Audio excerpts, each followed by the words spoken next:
just a short introduction doesn't really do justice to what they are and how much they've worked. So, but because of lack of time, I'm not going to go into the detailed introductions. I think nowadays it's very easy, LinkedIn or just Google, I think we can find you. Some of the questions I was planning to ask as a moderator was already covered by Dr. Nikhil here. Just the presentation before this, I think it was very lucid. Thank you so much for that, but I'll continue some questions from there. So, we all know, nowadays with sports and science gradually coming into the fore. Pehle it was one single concept in India was ragda, ragda, ragda. You will see a Shah Rukh Khan movie where he's, I don't know if you remember one of the movies where he was kicking the whole night, practicing his kicks the whole night. Then he plays a match the next day, without sleep, without food, and he manages to play a full 90 minutes. We had a lot of football discussion here. So those were the days where, emotions run high and we do only concept of ragra. But with science, that's why it's very important. And nutrition is one of the most important aspects. I will not say it's everything. So before we start this talk, I'll say, with sports performance, we look what happens is, I'm also a sports medicine specialist, basically. And I got involved with nutrition more, mainly as a doctor, working with diabetes and hypertension and all that stuff. But after coming to sports medicine, the importance of well-being, nutrition has really, especially post-COVID, I think you all understood that nutrition is so important. You just see, baki kuch nahi chal raha hai, vitamin C chal raha hai, zinc chal raha hai, right? So in the same way for sports performance, nutrition is very, very, very, very important. So like I say in sports, when we work, what happens is, the coach in olden days would say, I'm everything. I decide everything. Then the athlete sees, kya bakwas kar raha hai? I'm everything. I'll perform. Then the sports medicine doctor, if senior guy like me says, no, I'm everything. मैं तुम्हारा certificate में sign नहीं करूँगा तो you can't play. In the same way, the nutritionist thinks also that nutrition is everything. Psychologist thinks it's everything. The physio says, no, I'm 24 hours with the athlete. Boss, I am everything. So in olden days, what happens was, way back, 20 years, 15 years back, 10 years back, why we were saying we were behind in sports sciences more than 20 years, because the coach used to do everything. So the coach does everything. Like for example, as an MBBS, I have studied cardiology. We were attending the surgeries in cardiology. But with just an MBBS, would you trust me with cardiac surgery or would I do cardiac surgery? No. So like, for example, we were talking about cricket some time back. So now you have a fielding coach, you have a bowling coach, you have a spinning coach.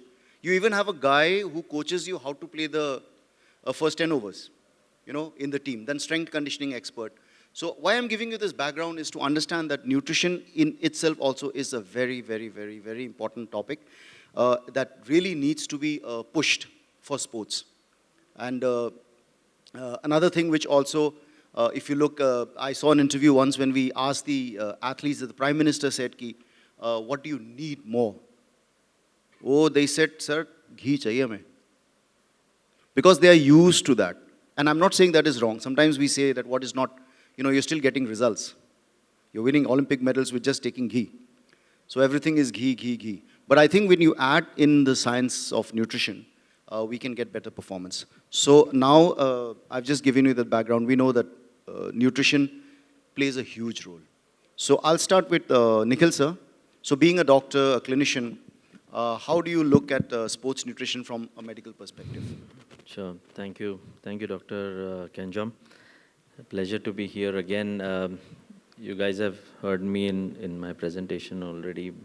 Just to put forward a few thoughts. I'm a big advocate of informed consumerism. I feel that each and every consumer has to make informed choices, and for that they need information. That is the first and foremost thing. Information is available on the internet very, very widely, but some of it is quite a lot of it is also misinformation. So access to the right information about nutrition here in the more nutrition context I'm talking about is very important. So the people whom you are following, their sources, what you're trying to read are important. And Secondly, I feel that reading a nutrition label is very important from a doctor's perspective, since you asked me, because many people still don't read a nutrition label on anything. Even a biscuit pack today contains a nutrition label, and a sports nutrition supplement also contains a nutrition label. So what it is there exactly in that? How much is the protein content? I did talk something about, what are the daily protein requirements and so on and so forth. So please read the labels very carefully. How much protein, how much carbs, how much fats it has, fiber content, vitamins and minerals, everything, but some few, and even salts for that matter.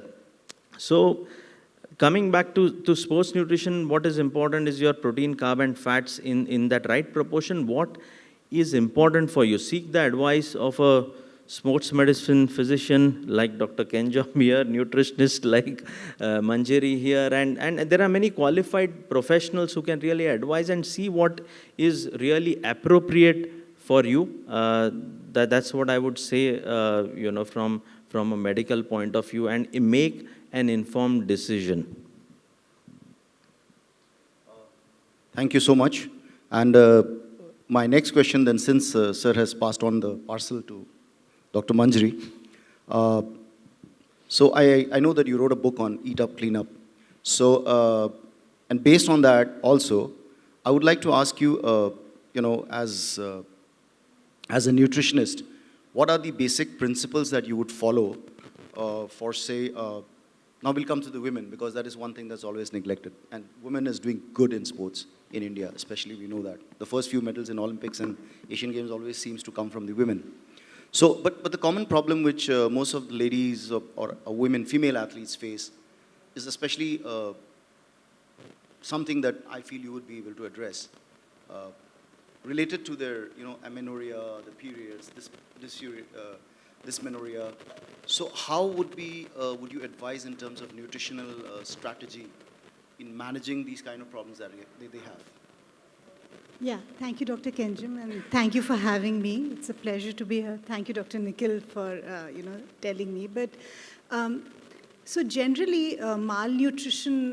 When we spoke of malnutrition at some point of time, it was mostly protein energy malnutrition. That is what we studied in our books also. But in today's world, especially in the urban setting, that has really changed from being mostly micronutrient malnutrition. So it's less about less energy, protein, and fat consumption. It's mostly that people are micronutrient deficient. They're not having enough nutritional status for vitamins and minerals. Now, also, you see, our regular blood work, our health checks, our constant doctor visits, we normally do not check most of these micronutrients. The maximum we end up checking is probably vitamin D and B12 and folic acid. That's probably all that is checked. But a lot of us have serious micronutrient deficiencies. I'm talking of normal people like me and you who would be deficient in magnesium, zinc, selenium, iodine, vitamin A, and many other forms of these micronutrients, plus polyphenols and antioxidants. Now, if you translate this to an athlete or a professional sports person who requires so much performance, endurance, physical agility, and that ability to play for such a long time, these micronutrient deficiencies can be a major hurdle in every aspect of that sport performance. So one of the things I think that beyond what Dr. Nikhil already spoke about, which is the protein consumption, the right type of fat, energy consumption, I think beyond that, a look into micronutrient deficiencies and the right way of correcting them is also very important. Now, you see, this whole nutritional debate ranges not just from consumption of food, but also how our body assimilates, processes, digests it. So from the gut microbiome to stress levels to sleep cycles, everything is affecting your nutritional status. So I think this holistic view of nutritional status of a person the right type of diagnosis, the right type of understanding, and the right modality of correcting it, not just with supplements, but also with the right nutritional formulation in terms of dietary advice. I think that is extremely important, and I know that now in professional sports, it's already become a part of it. We do some of it, of course, with athletes and people who play sports, especially young children who want to play professional sports. We work with them and try and help them with correcting those deficiencies. Another thing that I've seen is that a lot of young people also, although I'm not, of course, saying that supplements are, of course, very essential. But sometimes, just taking an over-the-counter product, or sometimes, just using the internet to be your search engine for understanding what sort of supplementation or nutritional, help you would require in terms of a nutraceutical product is something I think you should leave to people who understand that better and may be able to give you correct and more clinical advice. So 2 things here, basically. One is, I think, not just focusing on the macro, but also the micronutrient status and correcting that, and also looking at the entire holistic picture of sleep, stress, and how it affects the gut health. And the second bit is to ensure that whatever supplements people take, especially for sports performance, are routed through a person who understands that and can prescribe the right form of supplements. Thank you. So now I'll shoot my next question to Vijay Thakkar. So Vijay ji, I would definitely, what I found interesting in some of the things that you've written previously, which I picked up, was basically what would your strategy be, because you have the experience, on managing advice, nutritional advice, and especially managing good health and mental health? Should you combine both of them? Sure. So thank you, Dr. Kenjom. I think it's a very good and important question. So to explain the role that exercise, nutrition has on our overall well-being, mental well-being, I would say think of it like a tripod. I'll explain. So it's a complex relationship, but if we think about our well-being as a camera that sits on a tripod, and of course it'll help if we think of this camera as an iPhone camera. I think so. It's very expensive. So this camera sits on the tripod. The tripod is made up of 3 legs. There is nutrition, there is exercise, and there is sleep. And if we want this camera to not fall down and break, we need this tripod to be well balanced. So we need to balance our exercise, our nutrition, and our sleep, everything together, because each and every one is important. Even if one leg is too small, too much, too much when I say there are people who are obsessing with exercise, which is not very good, which leads to injury. There are people who overconsume certain kind of nutrient just to get that ergogenic benefit in sports performance. So I think so that is not right. So it should not be too much. Neither it should be very weak. So therefore we need to understand that if our well-being, mental well-being, physical well-being, emotional well-being needs to be good, all 3 legs need to be considered equally. Then only our overall well-being will be very good. So if I were to talk about exercise as a well-being enhancer, I would say that at least we should exercise 30 minutes a day, 5 times a week, for our body to be strong, for our lungs to be strong, for our heart to be strong. So that is a kind of bandwidth we need to give to exercise. When it comes to sleep, I would say sleep is very important. That is the only time that the body gets the time to rejuvenate our gut system, because the gut cleaning happens when we are sleeping. Mental cleaning happens. The brain's lymphatic system, it gets activated when we are having that deep sleep. So our body gets to rejuvenate when we are sleeping. So we need to get at least 7 to 8 hours of sleep per night. And there's a hack that I will give you. I use a 3-to-1 hack. So 3 hours before sleep, I don't eat anything. 2 hours before sleep, I don't use social media. I don't address any emails. And 1 hour before sleep, all my lights are shut, my room is dark, so I get that good, sufficient sleep. So I think so that is very important. And when it comes to nutrition, I would say that is my specialty actually. So when it comes to nutrition, I would say that proper nutrition can revolutionize our game, because whether that's hitting the gym, running a marathon, or simply trying to live our healthiest life, So I'll give you some actionable tips and, break down the science a bit. So when it comes to proper nutrition, boosting our performance, I would say, folks, carbohydrates are not the enemy, because I consult so many people who run away from carbohydrates, I don't know why, and they start following these fat diets of keto and paleo and, whatnot. So it's very unnatural to not have carbs, I would say. For a short term, it may work, but in the long term, it does not work. Because studies suggest that most of the energy that we derive in high intensity training, it comes from carbohydrates. In fact, data suggests that we burn almost through as much as 60 grams of carbs per hour of high intensity workout that we do. So if we are skimping on this nutrient, we are not giving our bodies the right energy, the right juice that it needs to fire on all cylinders. And protein, you have all heard me talk about it. I'm there on social media and I keep talking about it. Protein is the building block of our muscles. And research has shown that active individuals who consume between 1.6 to 2.4 grams, which I know is more than what Mr. Nikhil had said in his presentation, but again, he was talking about sedentary individual. I'm talking about athletes and people who want to be active.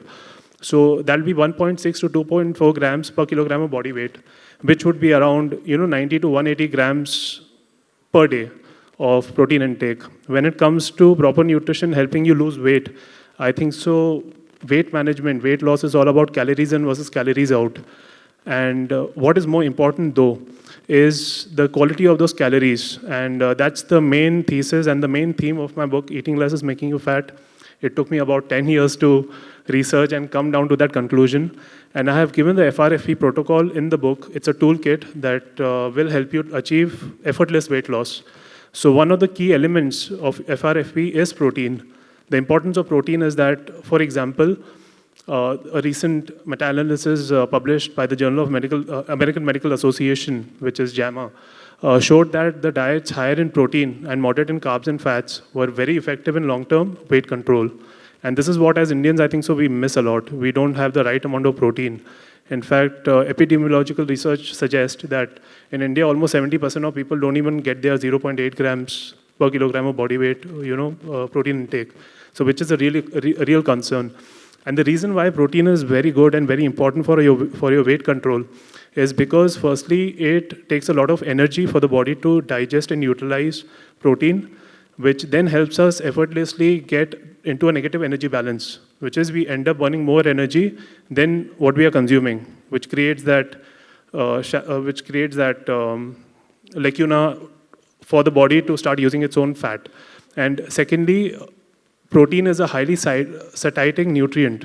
It's very satisfying. After you eat 5-6 grams of protein, 20 grams of protein, it's very unlikely that you will be overeating, because protein encourages in your gut a hormone known as GLP, which is glycogen-like peptide 1, which increases the satiety level in the body.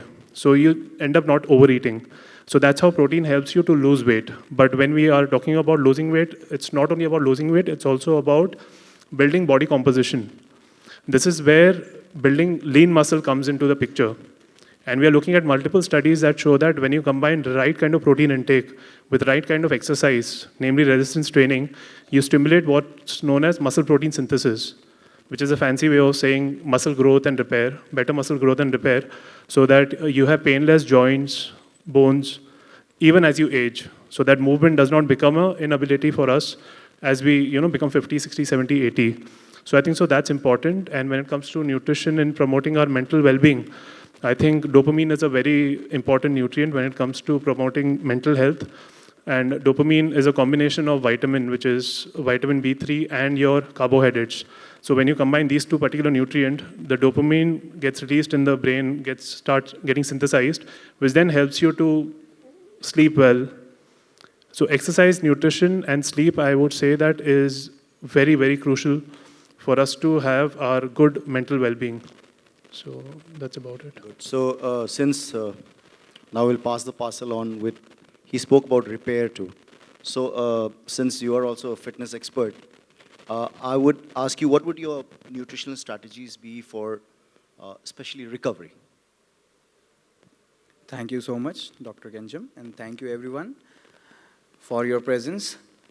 Now, continuing the trail by Mr. Vijay, see, it's always a holistic approach And if we talk specifically about recovery, so it's about proper sleep. Okay? Proper sleep is irreplaceable anyhow.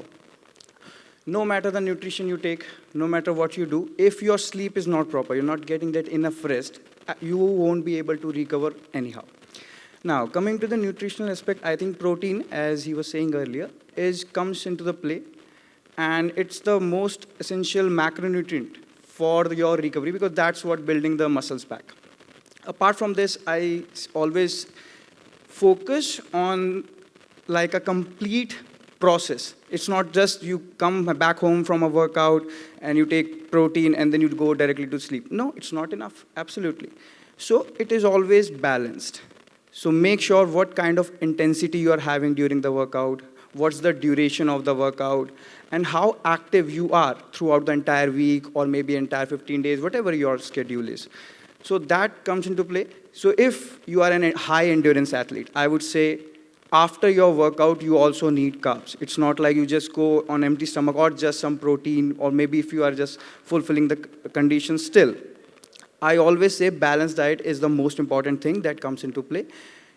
And yes, if we talk about recovery, there's also a thing that touches the psychological aspect. Some people are just tired mentally, okay? They are tired mentally and then they think that they are not able to do the workouts. They are getting exhausted soon. So that is where the psychology comes into play when we understand what exactly mental fatigueness is and physical fatigue is. So that is also a differentiator, major differentiator that comes into play.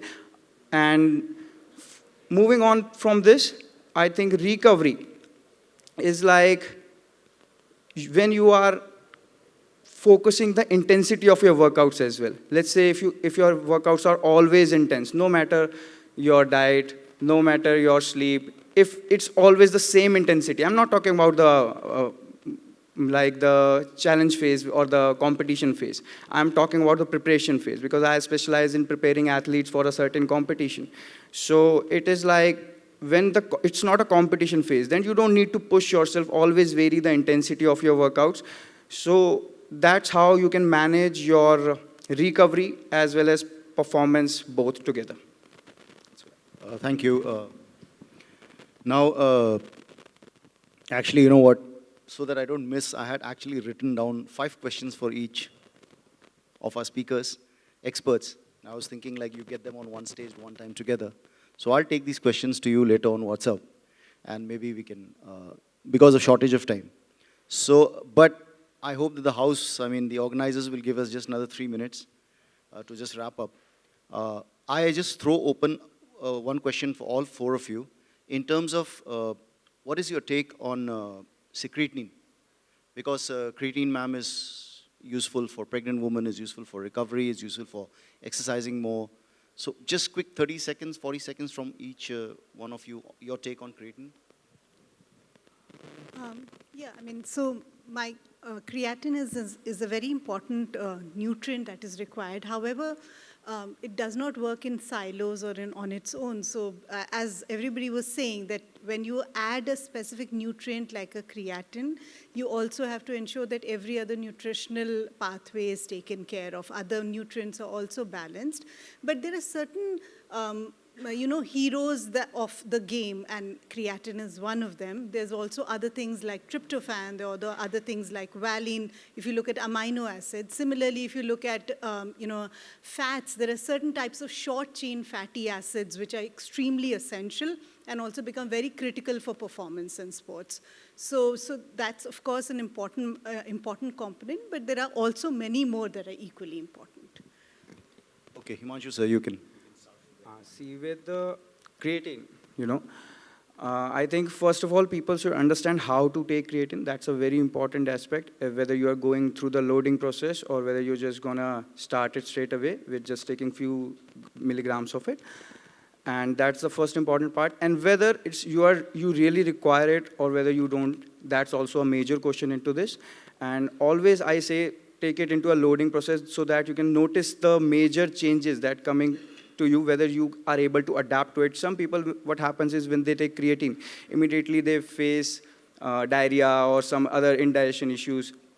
So that's something to be very careful of. And as ma'am was saying, other nutrition is also need to be in check. Apart from nutrition, hydration also plays a major part. If you're not well hydrated, no matter the nutrition you take, you won't be able to go well with it. That's what my take on creatine is. Okay, sir. Nikhil, sir, your turn. Thank you very much. Look, it's a good molecule, but you should know how to use it, and you should use it under advice, not to be overwhelmed by what is there and what is there on the internet and just going with that, because as I said that I am an advocate of informed consumerism. Please research before doing that, take advice. And there is a very old adage saying that anything in excess is always harmful. So make sure that you are taking it in a balanced manner and under advice. Thank you. Thank you. I'll especially ask you to just make it short, but speak more on relation to performance. Sure. So creatine is a natural compound. It is found in red meat. It is found in some seafoods.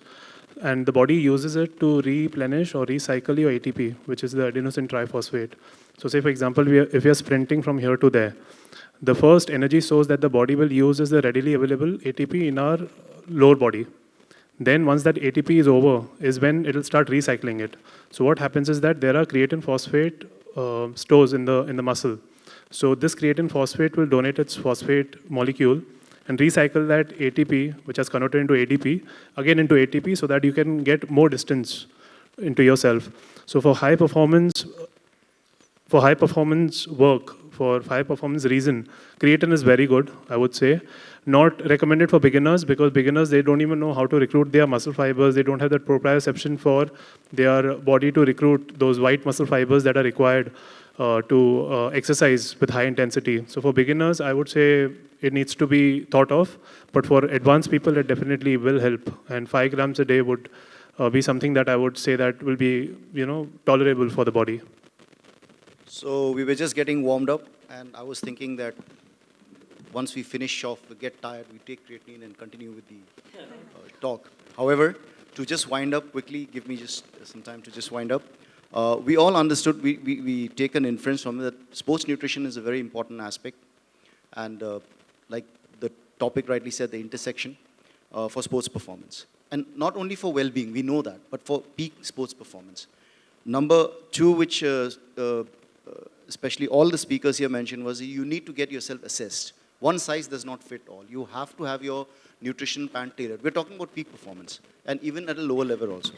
So if you can plan and tailor it. Number 2, always assess, take the advice of the experts. You see, I have a problem with even normal gym goers who are willing to spend 10,000-15,000 on whey protein. And after his talk, people are definitely going out and buying whey protein. But nobody wants to invest 1,000 rupees, 800 rupees, 2,000 rupees max, maybe, for a nutritionist. So I would suggest that always take the expert of nutritionist. Normal people can go to a regular nutritionist. You can find out now, thanks to social media, we can get sports nutrition experts and advice, so that you get the best out of your, out of the money that you're spending and out of the supplements that you're taking. And also, we were not able to touch too much on sports hydration, but remember that hydration is a very, very, very important aspect of performance and recovery. I'll just give it a short thing that if you are already feeling thirsty, it means you're already depleted and you're already dehydrated, feeling thirsty. And if you're dehydrated, say even by 2%, your performance dips around 20 to 25% at a peak level. And that makes a lot of difference. And we all know that nutrition is important for exercising, for recovering, for bodybuilding. Bodybuilding as in not bodybuilding, building blocks like which they mentioned. I'm summarizing what they said. And it helps you exercise longer, faster, train better, recover well, and also mental well-being. So this in the long run actually then, it collates to your better performance and increased performance. So it's like you kind of improve every day. You cannot just get to Olympic level directly, but it starts from here and then you improve every day. When you're improving day by day, you can always,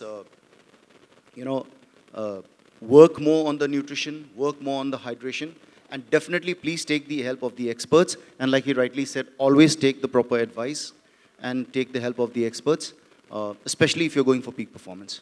So I want to once again thank the house. Please give them a very big hand.